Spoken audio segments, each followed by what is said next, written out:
What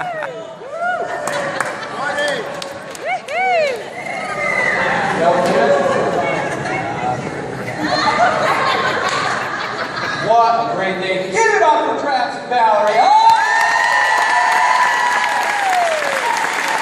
What a great day for a wedding. Beautiful day. Just making it just before it rained. Huh, Valerie? And speaking of beautiful, wow, Valerie, doesn't she look stunningly beautiful?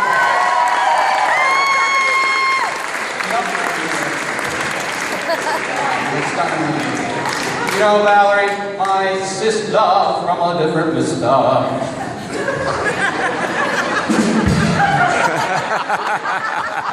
Valerie, when I first laid eyes on you, I knew right away you were going to be my future sister-in-law. But I didn't want to come on too strong. But after you and Travis had been dating for years, you and I both knew that we were destined to be future brother and sister. I mean, we were calling each other brother and sister a lot before Travis even thought about proposing. Valerie, there's so many great things about you. You are so much fun to hang out with. You have a great personality. You always have a smile on your face.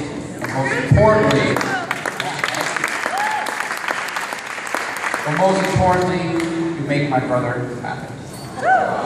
You're a wonderful person, and I'm so glad to have you part of our family. Just one question for you, Valerie. Are you prepared to be a Dreyer for the rest of your life? There's a lot of drama in it, right? If you don't know, Dreyer is German for drama. Are you ready for it? I don't think I have a choice. Yeah. Can't prepare for that.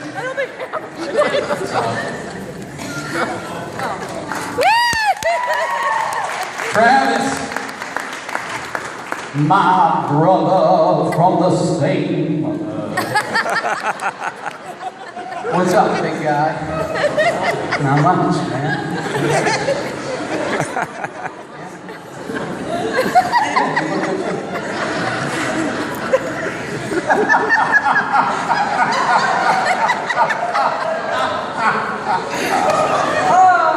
I have been waiting 27 years for this moment. And it's finally here. The one chance in my life I can talk about my older brother in front of family and friends.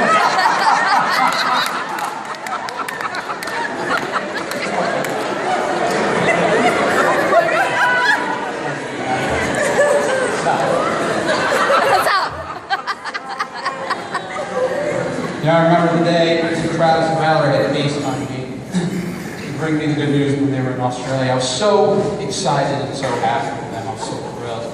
And Travis said, "Eric, are you ready to be the best man?" I'm like, "Hell yeah."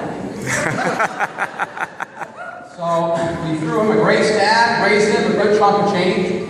Or should I say, we raised Valerie a good chunk of change.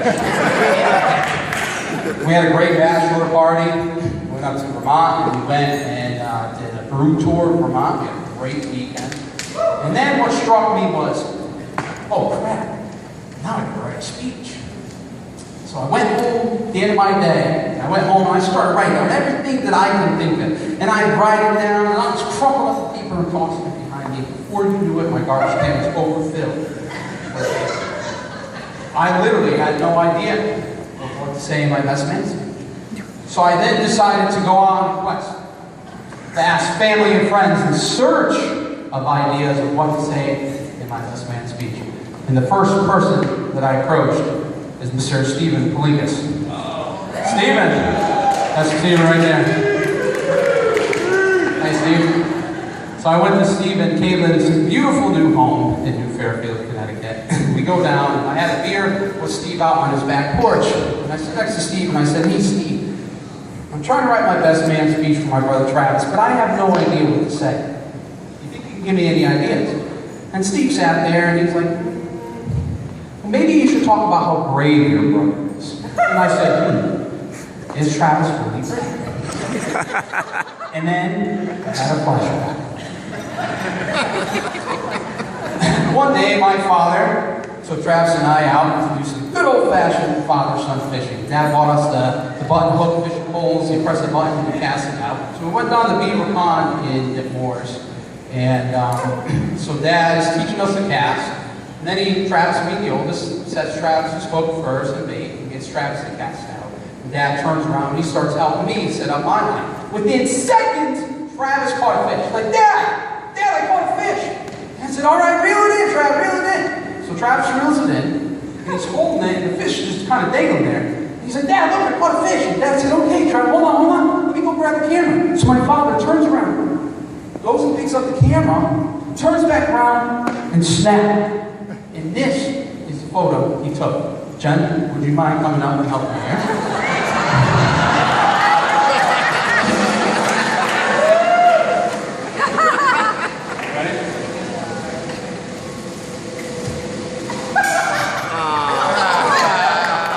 Let's turn around here. If you don't know who that cute little guy is, that's me. And first of all, Mom and Dad, what did you go to, Goodwill store or something like that? Like that. In the 15 seconds it took Dad to turn around, pick up the camera, take the picture, Travis saw the fish, freaked out, and started running down the trail. I just couldn't pass up on a photo opportunity, so I picked up the pole and closed the camera.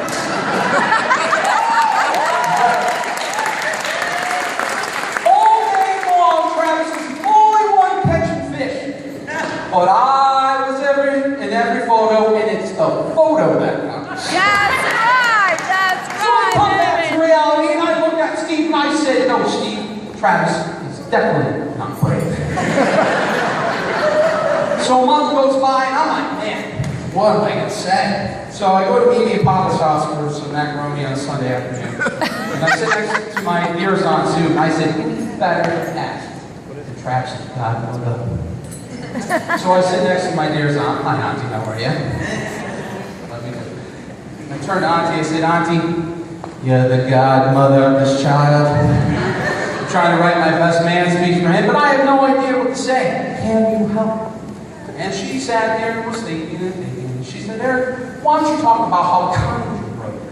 And I said, is Travis kind? When we were kids, Emily went to a friend's house, and Travis and I were coming home, and Mom was letting us bring one friend over. So Travis brings his friend Mike Lefebvre over, I bring my friend Kevin Murray. And Mom said, before we left school, she said, boys, I'm not going to be home for a couple hours, so you better be breastfeeding. So, we come home from school, we get in the door, and Travis, or me and my friend Kevin, we just sat ourselves, plopped ourselves in front of the TV and started playing old school Nintendo. So Kevin and I are playing away at Nintendo. Travis and Michael, we aren't really sure what they were doing. But.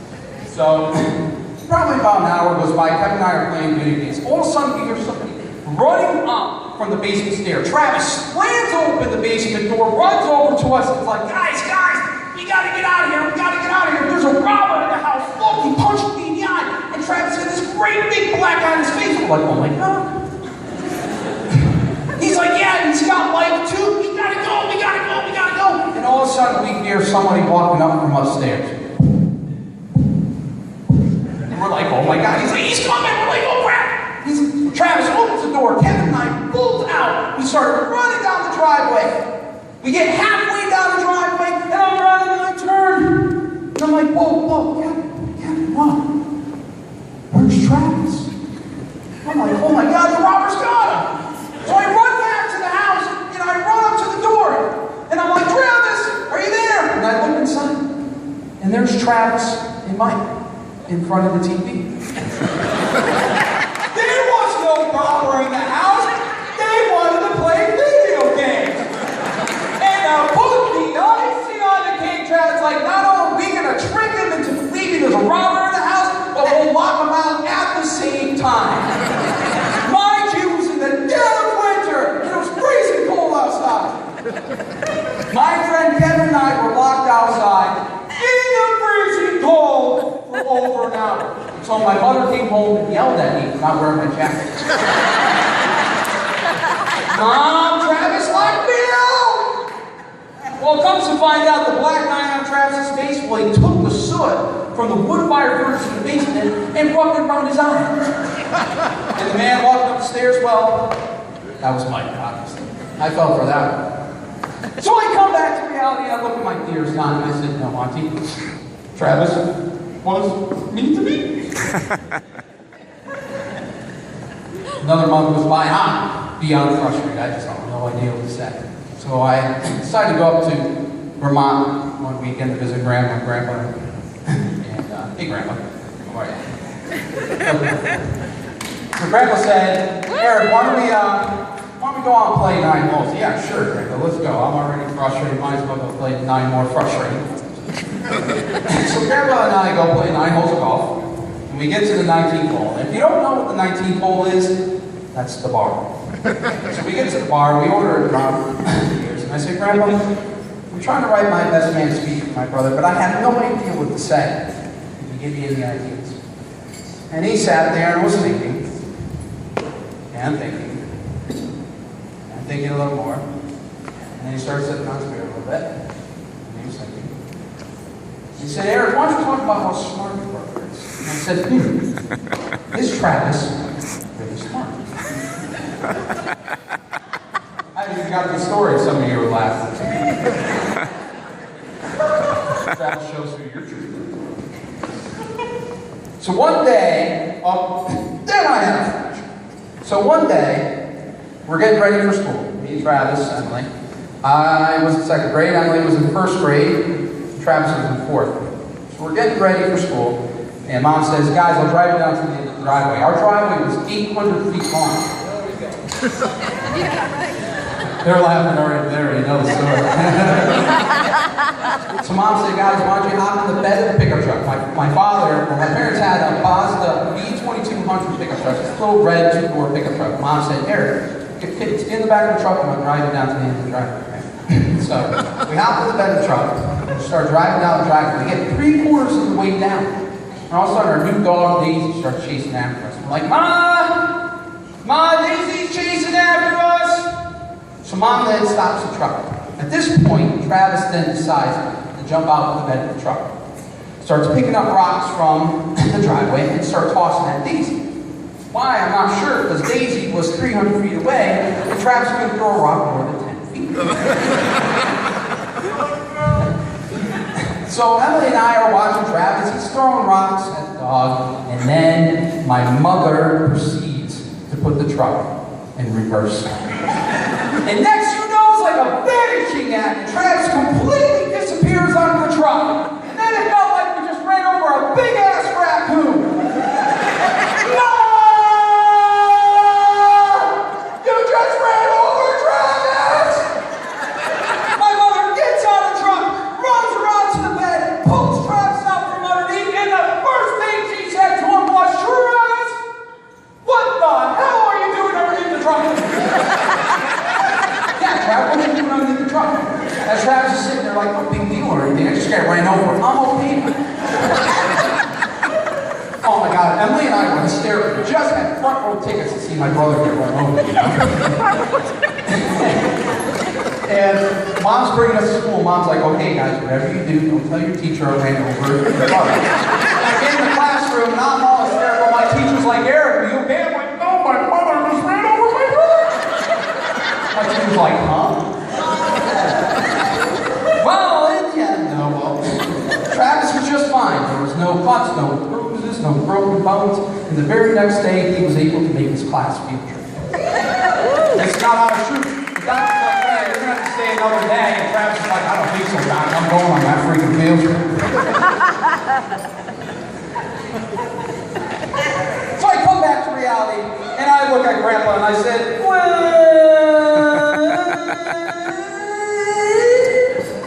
maybe we shouldn't go there.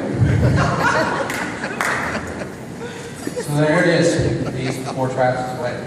Like literally just a couple of days. And I had no idea. So at this point, there's only one person that I know that can help me write my best man speech. And that is my dearest mother. Aww. Hello, Mom. I come home from a long day of work. I I open the front door, and there stands my mother chopping up some garlic. What looks like a fantastic meal I most likely will end up staying for. I sit down at the end of the counter, I said, Mom, Travis's wedding's in a few days, and I have no idea what to say. You gotta help. She said, well, did you ask any family or friends? And I said, yeah, I did. I asked Steve B, and he said, why don't you talk about how great your brother is? And I'm like, yeah, he's not great. And then I asked Auntie, thinking she's a godmother. She said, why don't you talk about how kind your brother is? And all I can remember were the Beatles. And then I asked Grandpa, and he said, why don't you talk about how smart your brother is? And I was like, well, no, we're not going to talk about that. I said, Mom, you were my last resort, my only hope. Right. Then there was a moment of silence. As my mother continues to chop away at her garlic, I face plant myself to the countertop. My mother then gently puts down the knife, picks up a cup of wine, and says, Eric, my favorite child.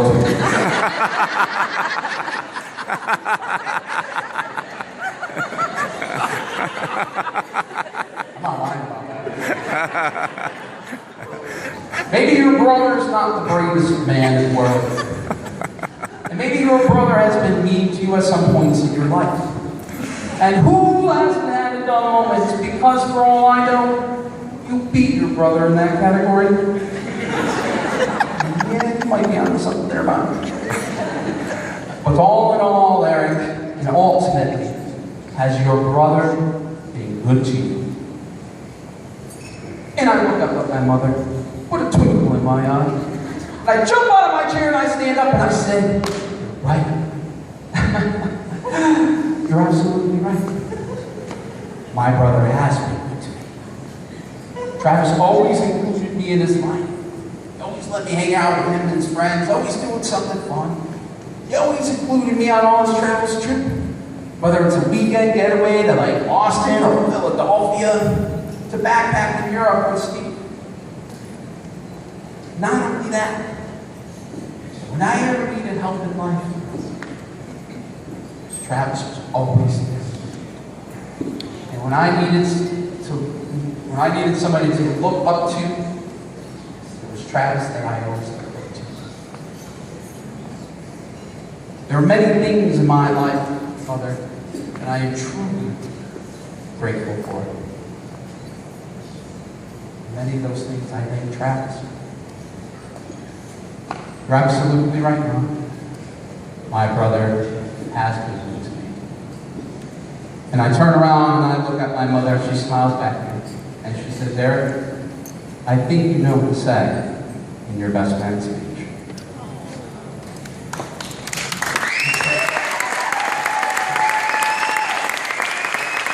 Travis, my brother, thank you for everything you've done for me. Like I said, you always included me in your life. You always let me hang around with you and your friends. Who I consider my friends today are really all your friends.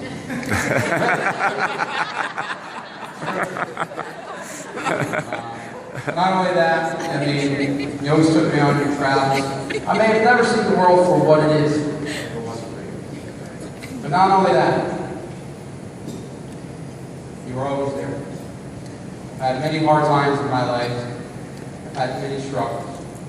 When I needed somebody to help me and to be there for me, I could always count on you again. I truly, truly appreciate that. I remember one time I went to a convention in Hartford for a class, and I had to go to this convention and write a report on it, and I had no money to park. I was like, oh crap, I need money to park. So Travis, I called Travis. He's not going to give up that microphone. I need to borrow money. I need to go to this convention. I had no money to park in Hartford. Travis left work at that moment. Now you can. What's wrong? Okay. Guys, Travis, brother, many things in my life that I'm grateful for. What I'm so grateful for, Travis, that's biggest, oldest brother that anybody could ask for. All right. For you, here we are.